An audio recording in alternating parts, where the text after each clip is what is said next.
நாடு முழுவதும் பல குற்ற சம்பவங்கள் நடந்துகிட்டு தான் இருக்கு. காவல்துறையினரும் விசாரிச்சுக்கிட்டு தான் இருக்காங்க.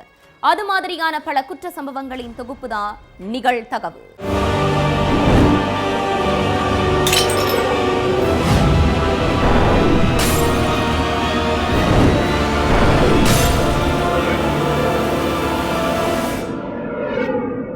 நிகழ்தகவு. ஒரு கையில் அரிவாள், மற்றொரு கையில் பெண்ணின் தலை. ரத்தம் சொட்ட சொட்ட பெண்ணின் தலையுடன் ஊர் சுற்றிய நபர். ஆக்ரோஷமாக நடந்து சென்ற நபரை பார்த்து மிரண்டு போய் நின்ற ஊர் மக்கள். பழி வாங்கிவிட்டேன் என கத்திக்கொண்டே சென்ற கொலையாளி. யார் அந்த நபர்? கொல்லப்பட்ட பெண்ணுக்கும் கொலை செய்த நபருக்கும் என்ன சம்பந்தம்? உலை நடுங்க வைத்த பகீர் சம்பவத்தின் பின்னணி என்ன?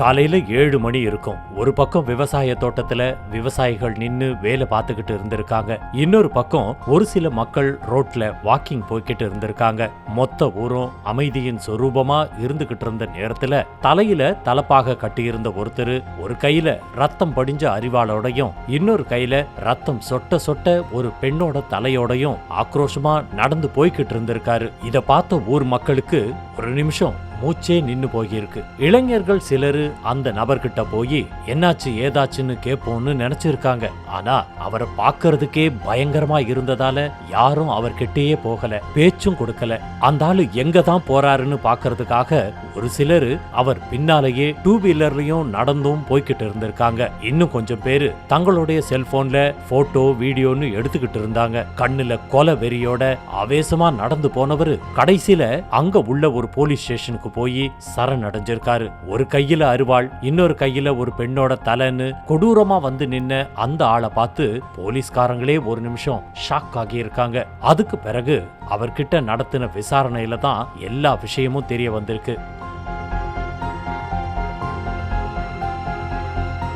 மேற்கு வங்க மாநிலத்துல தெற்கு 24 பர்கானாஸ் பக்கத்துல வசந்திங்கிற நகரம் இருக்கு. இந்த நகர அடுத்து இருக்கிற கிராமம் தான் பரத்கர். இந்த கிராமத்தை சேர்ந்த பிமல் மொண்டல் கூலி வேலை பார்த்துக்கிட்டு இருந்திருக்காரு. பிமல் மொண்டலோட வீடும் அவருடைய கூட பிறந்த அண்ணனோட வீடும் பரத்கர் கிராமத்துல பக்கத்துல தான் இருக்கு. இவங்க வீட்டுக்கு பக்கத்துல விவசாய நிலம் இருக்கு. இந்த விவசாய நிலம் யாருக்கு சொந்தங்கிறதுல தான் 2 குடும்பத்துக்கும் இடையில பிரச்சனையே ஆரம்பமாகி இருக்கு.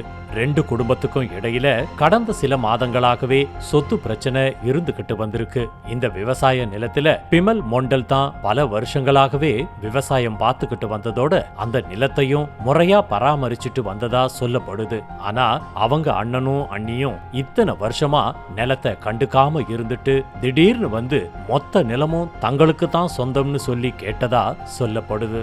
பிமல் மொண்டல் அந்த இடத்துல தான் விவசாயம் பார்த்து தன்னோட குடும்பத்தை கவனிச்சிட்டு வந்திருக்காரு. இந்த நிலையில திடீர்னு அந்த விவசாய நிலத்தை கேட்டு அவங்க அண்ணன் குடும்பம் பிரச்சனை பண்ணதால நிலத்துல விவசாய பணிகளை சரிவர மேற்கொள்ள முடியாம போயிருக்கு. அதனால பண பிரச்சனையும் ஏற்பட்டிருக்கு. இதெல்லாம் சேர்ந்து பிமல் மொண்டலுக்கு கடும் மன உளைச்சலை ஏற்படுத்தி இருக்கு.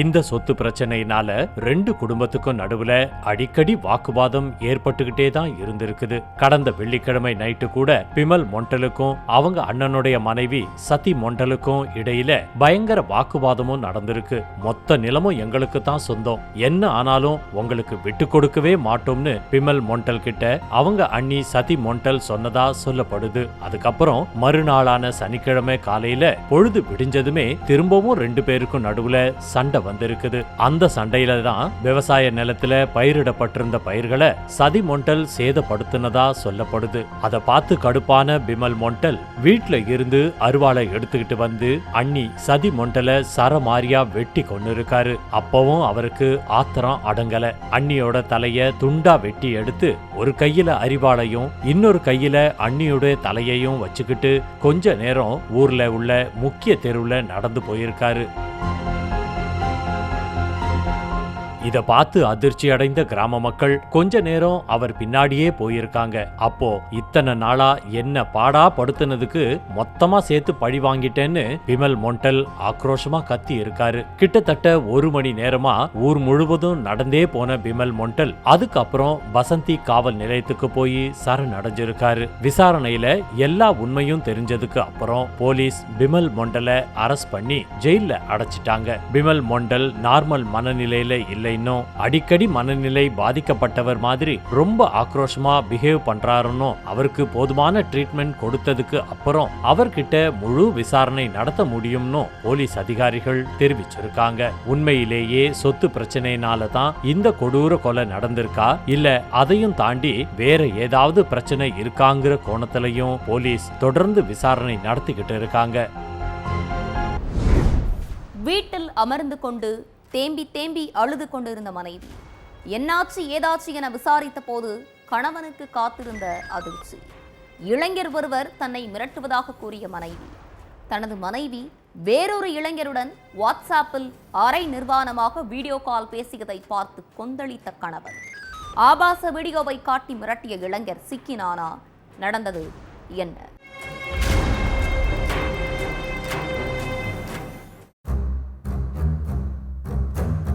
வழக்கமா சுறுசுறுப்பா இருக்கிற மனைவி 2-3 நாட்களா பேய் அரைஞ்ச மாதிரியே இருந்திருக்காங்க. அதை பார்த்த கணவன் என்னாச்சு, ஏன் ஒரு மாதிரி இருக்குன்னு கேட்டிருக்காரு. லைட்டா தலைவலிக்குது, வேற ஒண்ணும் இல்லைன்னு மனைவி சொன்னாலும் அது நம்புற மாதிரி இல்ல, நீ என்கிட்ட எதையோ மறைக்கிற, தைரியமா என்னன்னு சொல்லு அப்படின்னு விடாம துருவி துருவி கேட்டுக்கிட்டே இருந்திருக்காரு.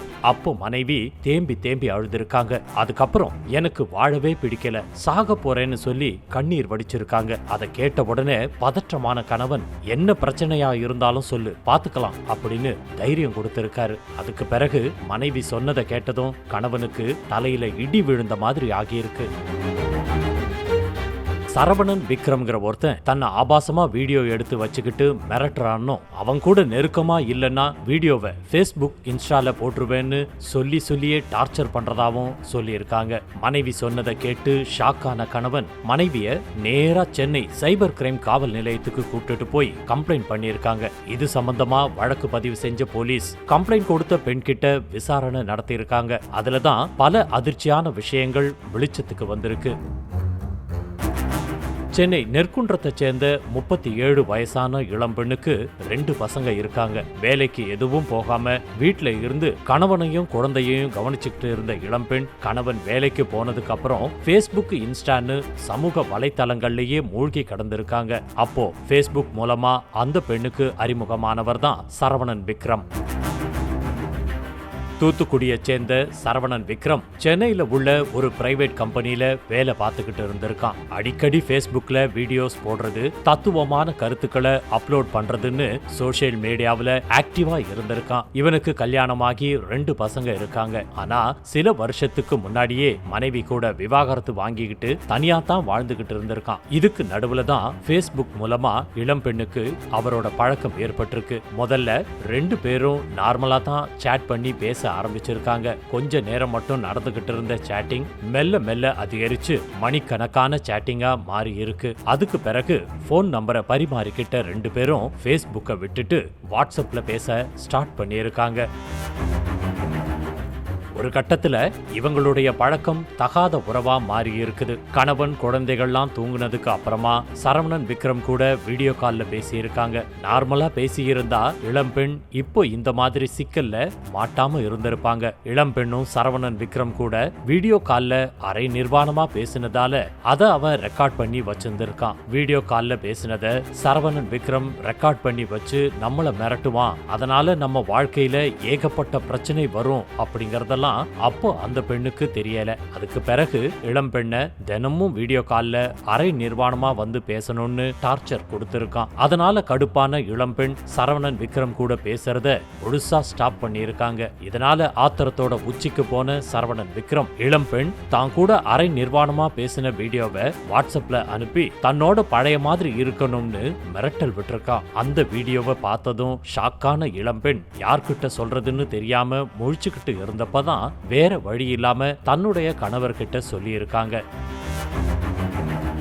அதுக்கப்புறம் இளம்பெண் கொடுத்த புகாரை வச்சு சரவணன் விக்ரம கைது செய்த போலீஸ் அவன்கிட்ட இருந்த செல்போனை வாங்கி சோதனை பண்ணி இருக்காங்க. அப்ப சார், அடுத்தவங்க மொபைல் போனை ஓபன் பண்ணி பார்க்கிறது சட்டப்படி தப்புன்னு உங்களுக்கு தெரியாதா அப்படின்னு கேட்டு போலீஸுக்கே பாடம் எடுத்திருக்கான் சரவணன் விக்ரம். கேடுகட்ட வேலையை பார்த்த நீ எங்களுக்கே பாடம் எடுக்கிறியான்னு கேட்ட போலீஸ் அவனுடைய செல்போனை பறிச்சு ஆய்வு பண்ணி பார்த்தப்ப கேலரி ஃபுல்லா நெட்ல இருந்து டவுன்லோட் பண்ண ஆபாச வீடியோக்களும் இளம் பெண்ணோட ஆபாச வீடியோவும் இருந்திருக்குது. அதை அடுத்து போலீஸ் அவனை அரெஸ்ட் பண்ணி ஜெயில அடைச்சிட்டாங்க. வீட்டு வாசலில் ரத்த வெள்ளத்தில் கிடந்த இளைஞர் பதறியடித்துக் கொண்டு மருத்துவமனைக்கு அழைத்து சென்ற பெற்றோர் 2 நாட்கள் கழித்து சிகிச்சை பலனின்றி உயிரிழந்த பரிதாபம். மர்ம மரணம் என வழக்கு பதிவு செய்த போலீஸ். பகீர் புகார் அளித்த தாய். விசாரணையில் வெளிவந்த பேரதிர்ச்சி. நடந்தது என்ன?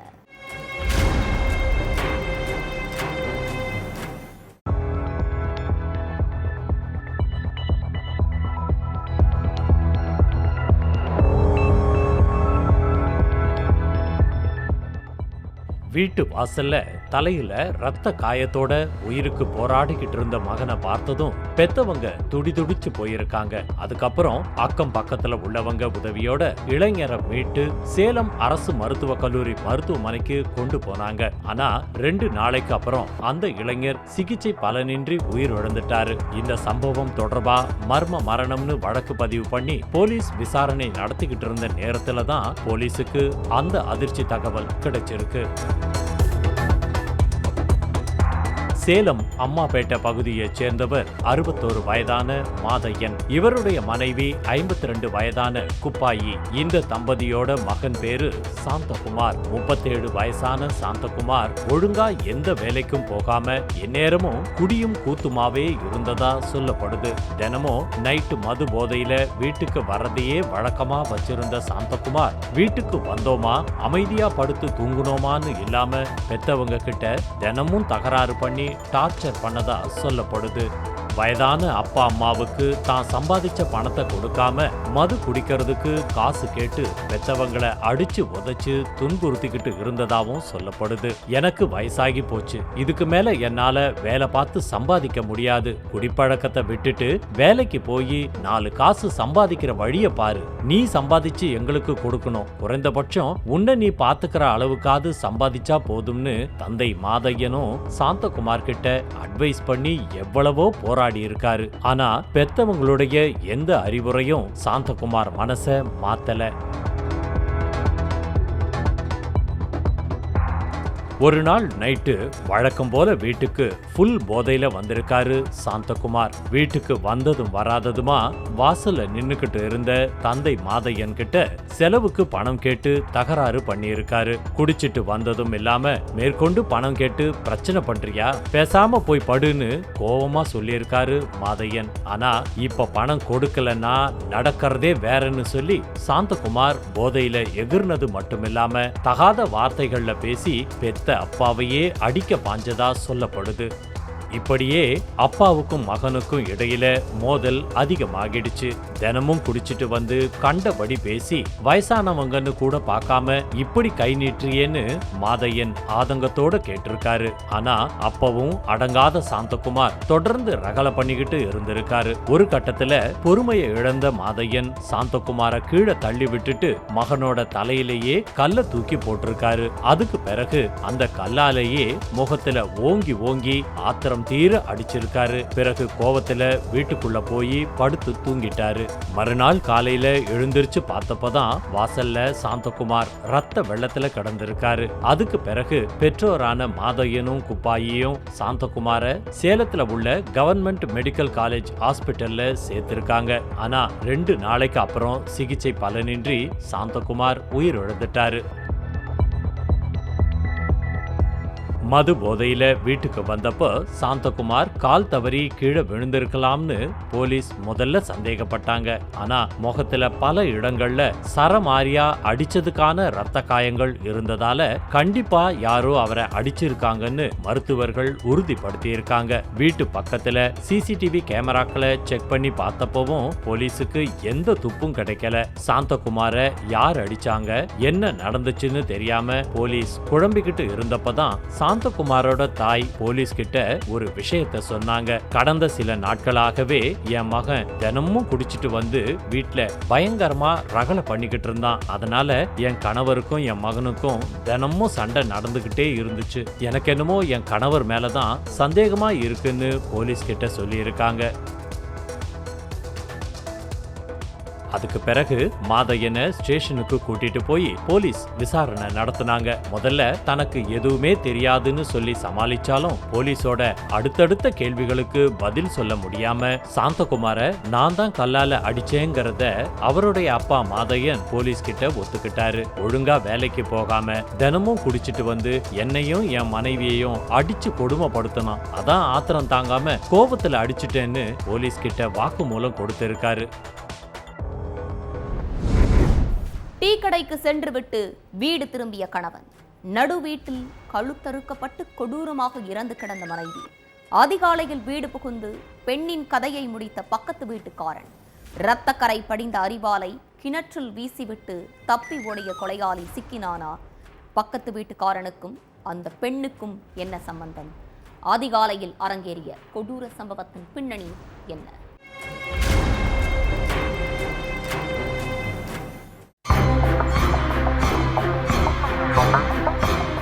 அதிகாலை 5 மணி இருக்கும். பக்கத்துல உள்ள டீ கடைக்கு போயிட்டு வீட்டுக்கு வந்த பரமசிவன் வீட்டுக்குள்ள நுழைஞ்சதும் ஐயோ ஐயோன்னு கத்தி கூப்பாடு போட்டிருக்காரு. அவருடைய அலறல் சத்தம் கேட்டு அக்கம் பக்கத்துல உள்ளவங்களும் ஓடி வந்து பார்த்திருக்காங்க. அப்போ நடு வீட்டுல ரத்தம் தெரிச்சபடி பரமசிவத்தோட மனைவி உமா கழுத்து அறுக்கப்பட்டு கொடூரமான முறையில இறந்து கிடந்திருக்காங்க. அதை பார்த்து கொலை நடுங்கி போனவங்க போலீஸுக்கு தகவல் கொடுத்திருக்காங்க. அடுத்து அங்கு வந்த போலீஸ் ரத்த வெள்ளத்துல கிடந்த சடலத்தை போஸ்ட்மார்ட்டத்துக்கு அனுப்பி வச்சுட்டு விசாரணையில இறங்குனாங்க. கொலை நடந்த இடத்தை சுத்தி இருக்கிற சிசிடிவி கேமராக்களை ஆய்வு பண்ணின காவலர்கள் உமாவை கொலை செஞ்சது யாரு, கொலைக்கான மோட்டிவ் என்னன்னு கண்டுபிடிக்க விசாரணையை வேகப்படுத்தி இருக்காங்க. அதுலதான் கொலைக்கான மோட்டிவ் என்னங்கிறது தெரிய வந்திருக்கு.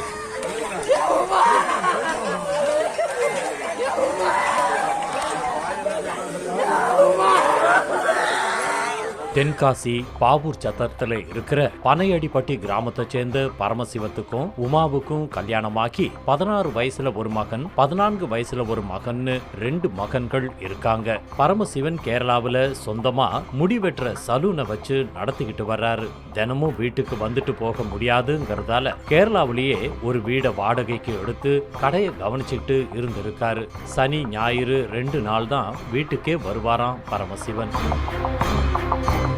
இதுக்கு நடுவுல உமாவுக்கும் பக்கத்து வீட்டுக்காரரான மணிக்குமாருக்கும் இடையில பழக்கம் ஏற்பட்டிருக்கு. இந்த பழக்கம் நாளடைவுல தகாத உறவா மாறி 2 பேரும் அடிக்கடி தனிமையில இருந்ததா சொல்லப்படுது. 2 மகன்களும் ஸ்கூலுக்கு போயிட்ட பிறகு உமா மணிக்குமாரோட தான் இருந்திருக்காங்க. மணிக்குமாருக்கு கல்யாணமாகி மனைவியும் பசங்களும் விட்டுட்டு போயிட்டதா கூறப்படுது.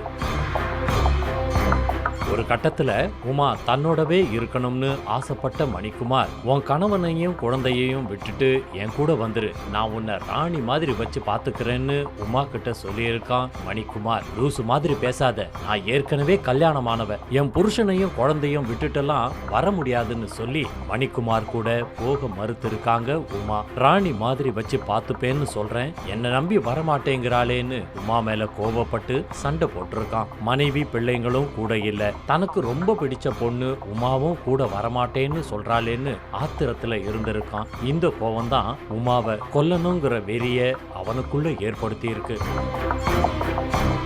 என் கூட வாழாதவ வேற யார் கூடயும் வாழவே கூடாது அப்படின்னு முடிவு பண்ண மணிக்குமார் உமாவை கொலை பண்றதுக்கு பிளான் போட்டிருக்கான்.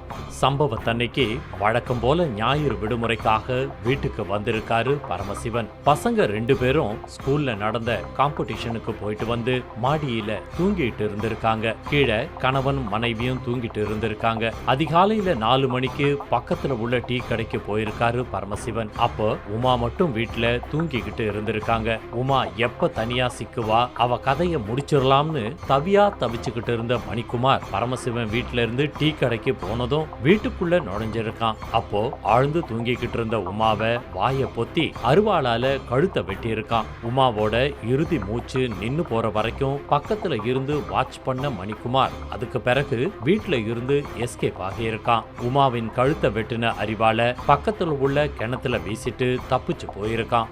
இந்த மொத்த உண்மையையும் போலீஸ் விசாரணையில தெரிய வரவே தலைமறைவா இருக்கிற மணிக்குமார வலவீசி தேடிக்கிட்டு வர்றாங்க. இரவு நேரத்தில் வீட்டில் கத்தி கூச்சலிட்டுக் கொண்டிருந்த வடமாநில இளைஞர்கள் அக்கம் பக்கத்தினருக்கு தொந்தரவு செய்யாமல் அமைதியாக இருக்கும்படி அறிவுரை கூறிய வீட்டு உரிமையாளர் எங்களுக்கே அட்வைஸா என எகிரிய அடாவடி கும்பல். அறிவுரை கூறிய ஹவுஸ் ஓனருக்கு நடந்த கொடூரம் நடந்தது என்ன?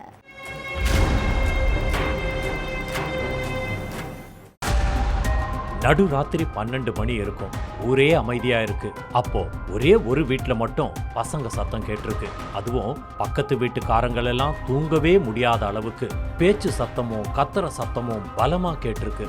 என்னடா இது ஒரே சத்தமா இருக்கேன்னு மாடி வீட்டுக்கு பார்க்க போயிருக்காரு ஹவுஸ் ஓனர். அதுக்கு பிறகு நடந்த சம்பவம் தான் அந்த ஏரியாவையே நிலக்குலைய வச்சிருக்கு.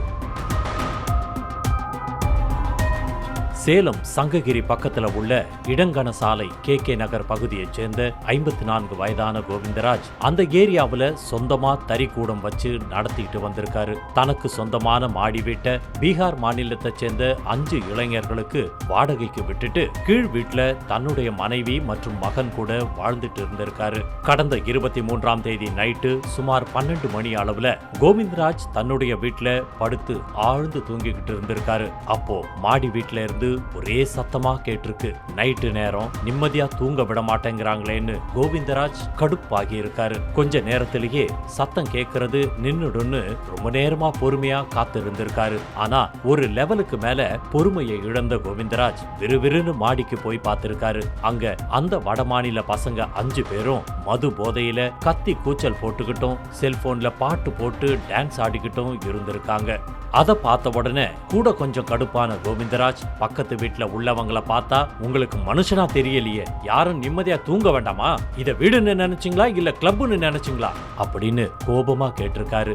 அது மட்டும் இல்ல இந்த மாசத்தோட வீட்டை காலி பண்ணிரணும் அப்படின்னு கராரா சொல்லி இருக்காரு. அப்போ சாரி சார் தெரியாம பண்ணிட்டோம், இனி இப்படி பண்ண மாட்டோம் அப்படின்னு மன்னிப்பு கேட்டிருக்காங்க அந்த வடமாநில இளைஞர்கள். கெஞ்சி மன்னிப்பு கேட்டுக்கிட்டதால பிரச்சனைய பெருசாக்காம கோவிந்தராஜ் கீழே இறங்கி வந்து வீட்டுக்குள்ள வந்து படுத்து தூங்கிட்டு இருந்திருக்காரு. கோவிந்தராஜ் கீழே இறங்கினதுக்கு அப்புறம் திரும்பவும் அந்த பசங்க மது குடிச்சிருக்காங்க. தலைக்கேறின மது போதையில இருந்தவங்க ஹவுஸ் ஓனர்னா என்ன வேணாலும் பேசலாமா, அவர் எப்படி நம்ம வீட்டுக்குள்ள வந்து நம்மள கேட்கலாம், நம்ம வீட்டுக்குள்ள என்ன பண்ணா அவருக்கு என்ன அப்படின்னு அவங்களுக்குள்ளேயே பேசி பொங்கி இருக்காங்க. அடுத்த கொஞ்ச நேரத்துல நம்ம வீட்டுக்குள்ள வந்து கத்திட்டு போனவனை சும்மா விடக்கூடாதுன்னு சொல்லி விறுவிறுன்னு 5 பேரும் கீழே இறங்கி போய் கோவிந்தராஜோட வீட்டு கதவை தட்டி இருக்காங்க. கோவிந்தராஜோட மனைவியும் மகனும் நல்லா தூங்கிக்கிட்டு இருந்ததால கோவிந்தராஜ் தான் வந்து கதவை திறந்திருக்காரு. அப்போ எங்க கிட்டயே ஓவரா பேசுறியா அப்படின்னு கேட்டு அந்த பசங்க வம்பு இழுத்திருக்காங்க. குடிச்சிட்டு வந்து வம்பு இழுக்கிறீங்களா அப்படின்னு கோவிந்தராஜ் கோபமா பேச, என்ன தைரியம் இருந்தா எங்க வீட்டுக்குள்ள வந்து எங்க கிட்டயே திமிரா பேசுவேன் அப்படின்னு அந்த வடமாநில இளைஞர்கள் எகிர அங்க ஒரே பிரச்சனையாகி இருக்கு. அடுத்து அந்த 5 பேரும் சேர்ந்து கோவிந்தராஜ அடிச்சு உதைச்சு வேகமா கீழே தள்ளி விட்டுருக்காங்க. அப்போ கீழே கடந்த பெரிய கல்லு மேல கோவிந்தராஜ் போர்ஸா விழுந்ததுல அவர் தலையில பலமா காயம் ஏற்பட்டிருக்கு.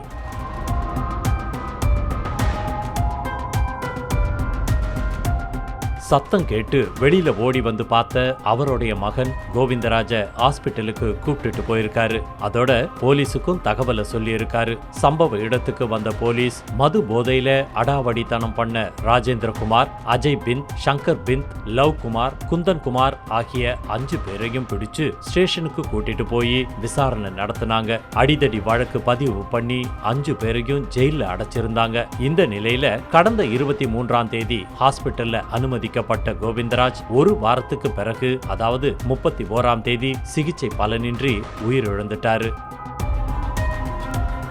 முதல்ல சேலம் அரசு மருத்துவக் கல்லூரி மருத்துவமனையில அனுமதிக்கப்பட்டிருந்த கோவிந்தராஜ் அதுக்கு பிறகு கோவையில உள்ள ஒரு பிரைவேட் ஹாஸ்பிட்டல்ல அனுமதிக்கப்பட்டு சிகிச்சை பெற்று வந்தாரு. ஆனா நாளுக்கு நாள் அவருடைய உடல்நிலை மோசமானதால சொந்தக்காரங்கள்லாம் சேர்ந்து திரும்பவும் அவரை சேலம் கவர்மெண்ட் ஹாஸ்பிட்டலுக்கு கொண்டு வந்து சேர்த்தாங்க. அங்க வச்சுதான் சிகிச்சை பலனளிக்காம அவருடைய உயிர் பறி போயிருச்சு. கோவிந்தராஜ் உயிரிழந்ததால அடிதடி வழக்கா இருந்தது இப்போ கொலை வழக்கா மாறி இருக்கு. பிடிப்பட்ட 5 வடமாநில இளைஞர்கள் மேலேயும் கொலை வழக்க பதிவு பண்ண போலீஸ் அவங்கள ஜெயில்ல அடைச்சிருக்காங்க.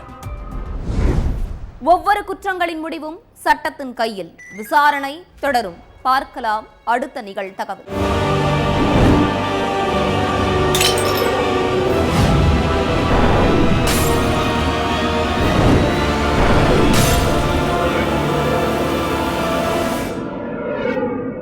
நிகழ்தகவு